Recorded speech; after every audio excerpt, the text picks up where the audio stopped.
Hai teman-teman, sampai di batas ini, tahukah teman-teman negara Asia pertama yang mengikuti penyelenggaraan Piala Dunia yang pertama negara mana?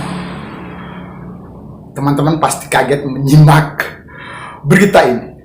Coba kita simak. Kamu mungkin berpikir negara Asia pertama di Piala Dunia itu Jepang atau Korea Selatan, tapi ternyata bukan. Faktanya negara Asia pertama yang tampil di Piala Dunia adalah Indonesia, tapi waktu itu namanya masih Hindia Belanda. Tahun 1938, Hindia Belanda lolos ke Piala Dunia di Perancis tanpa kualifikasi karena Jepang mundur waktu itu. Sayangnya mereka cuma main sekali dan kalah 0-0 lawan Hungaria dan langsung pulang karena sistem gugur. Meskipun begitu, Indonesia tetap mencatat sejarah sebagai negara Asia pertama di Piala Dunia. Semoga Indonesia yang sekarang masuk Piala Dunia.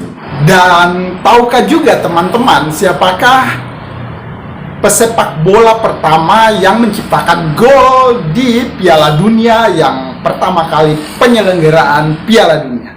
Coba kita lihat. Pernahkah kalian bertanya-tanya siapa pencetak gol pertama di Piala Dunia? Ini dia jawabannya. Tanggal 13 Juli 1930, sebuah momen bersejarah tercipta di Piala Dunia pertama yang digelar di Uruguay. Di pertandingan pembukaan antara Prancis versus Meksiko, seorang pemain dari Prancis, Lucien Laurent, mencetak gol pertama dalam sejarah turnamen sepak bola terbesar di dunia ini.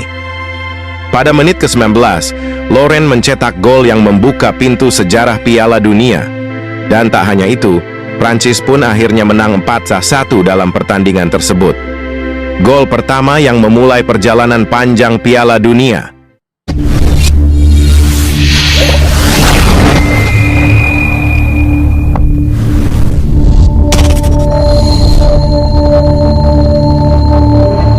Assalamualaikum warahmatullahi wabarakatuh. Selamat sore, salam semangat sepak bola dan terus mendukung sepak bola Indonesia ke Piala Dunia 2026. Di kesempatan hari ini kita wajib bersyukur karena diberikan kesehatan. Hari ini kita ketemu lagi. Ya karena itu kehidupan berimbang, kesempatan dan kesehatan diberikan oleh Yang Maha Kuasa untuk kita, Allah Subhanahu wa taala. Hari ini kita membahas apa ya? Ya tentu saja sepak bola. Sebenarnya kita terjadwal untuk pergi nonton pertunjukan konser. Karena kalau kita menonton ataupun melihat sesuatu yang baru, kerumunan orang, kerumunan massa, maksudnya bukan kerumunan yang tindak kriminal, bukan ya, tapi pertunjukan musik atau nonton sepak bola itu menciptakan hormon-hormon yang bagus untuk kesehatan kita. Ya, salah satunya itu ya, menonton pertunjukan, menonton sepak bola, atau terlibat langsung di sepak bola, bermain sepak bola tentunya. Selain itu bisa healing, piknik, pergi melihat suasana alam, suasana yang baru, lalu tertawa dengan teman-teman, kerabat, dan keluarga. Hari ini kita memberikan nasihat atau apa nih? Oke, hari ini kita akan membahas tentang pandangan Islam tentang sepak bola dan sejarah sepak bola di dunia. Kenapa harus ada sepak bola ya? Kenapa begitu banyak orang yang mencintai dan menikmati sepak bola? Langsung saja kita ke babak pertama. Langsung saja kita pembahasan dari Risalatun Fidin. Kita akan menyimak penjelasannya. Penjelasannya seperti ini. Bismillahirrahmanirrahim. Assalamualaikum warahmatullahi wabarakatuh. Sampai saat ini tak ada dasar hukum yang jelas tentang keberadaan olahraga sepak bola. Sebagian kalangan mengharamkannya, sebagian lainnya membolehkannya.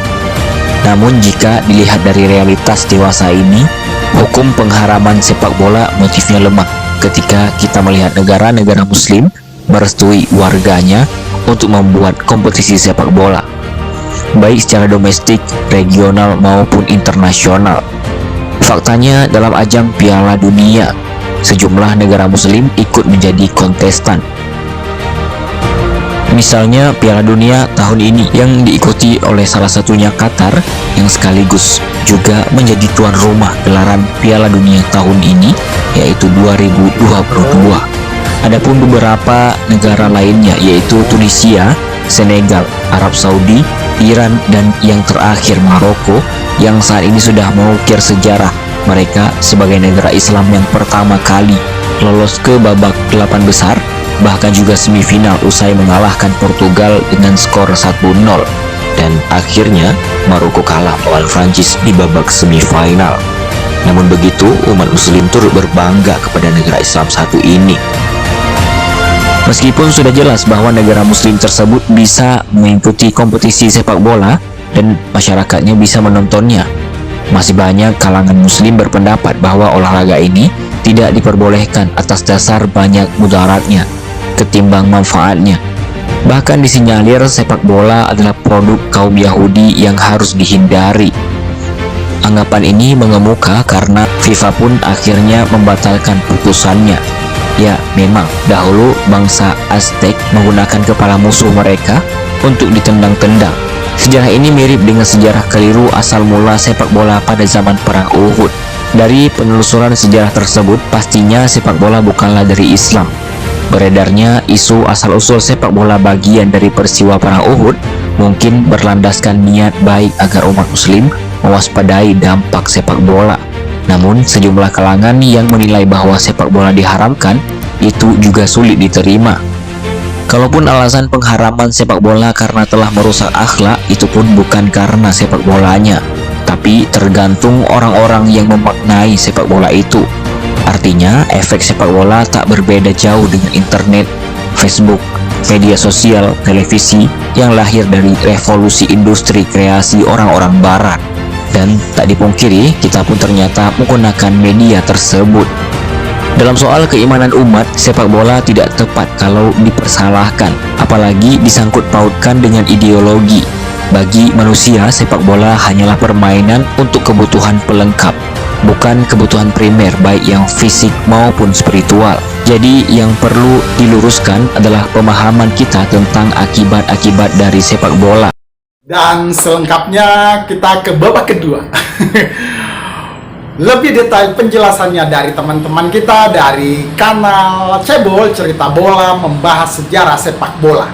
Kita simak lebih detail lagi dari Cebol, kanal teman-teman kita yang menjelaskan asal-usul, asal mula sepak bola hingga sepak bola dikenal di dunia seperti sekarang ini. Langsung kita simak dari kanal Cerita Bola ini.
Bola dengan memakai bola yang terbuat dari karet.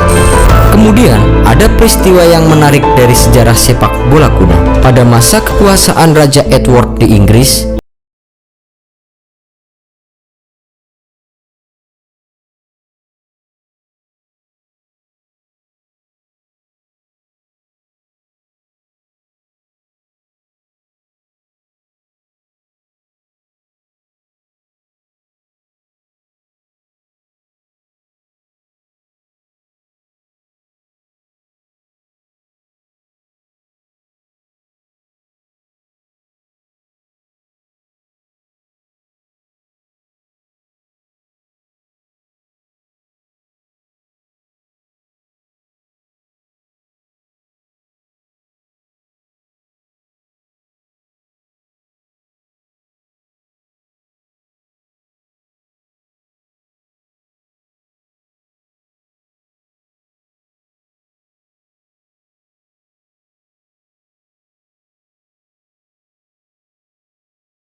Kemudian, peraturan tersebut diikuti oleh Asosiasi Sepak Bola Wales, Skotlandia, dan Irlandia. Sejalan dengan perkembangan dan kemajuan sepak bola dunia, maka didirikanlah Federation International de Football Association atau yang lebih kita kenal dengan sebutan FIFA di Paris. Pembentukan FIFA dihadiri oleh 7 negara yaitu Denmark, Spanyol, Swedia, Swiss, Belgia, dan Belanda. Negara-negara tersebut lalu ditetapkan sebagai anggota FIFA pertama yang diketuai oleh Robert Guerin yang berasal dari Prancis. Perkembangan sepak bola di dunia terus berlanjut hingga akhirnya pada tahun 1908 permainan sepak bola dimasukkan ke dalam Olimpiade, kegiatan kejuaraan dunia pertama untuk permainan sepak bola atau Piala Dunia diselenggarakan di Uruguay pada tahun 1930-an. Ada hal yang unik di luar teknis permainan sepak bola yang mesti dicatat, yaitu adanya keberhasilan BBC yang menjadi stasiun televisi pertama yang berhasil menayangkan permainan sepak bola di tahun 1938. Pada tahun 1966 digunakan fitur replay dalam setiap gol yang terjadi di siaran televisi. Kini, sepak bola telah menjadi salah satu olahraga yang paling digemari di seluruh dunia. Nah, demikian konten kita hari ini. Konten singkat yang dirangkum dari Risalatun Fidin dan kanal Cebol Cerita Bola. Terima kasih sudah menyimak dan terima kasih lagi di kebersamaan kita. Semakin dekat kita dengan Ramadan, semakin besar harapan kita Indonesia bisa melaju ke Piala Dunia 2026. Terima kasih banyak. Terima kasih dan kita ketemu lagi di episode kanal Dedi Sapa Teman berikutnya. Sekali lagi terima kasih, jaga kesehatan, terus bersemangat. Semoga konten-konten di channel Dedi Sapa Teman bermanfaat dan menambah referensi ilmu untuk kita semua. Terima kasih banyak sekali lagi, terima kasih sekali lagi, terima kasih. Assalamualaikum.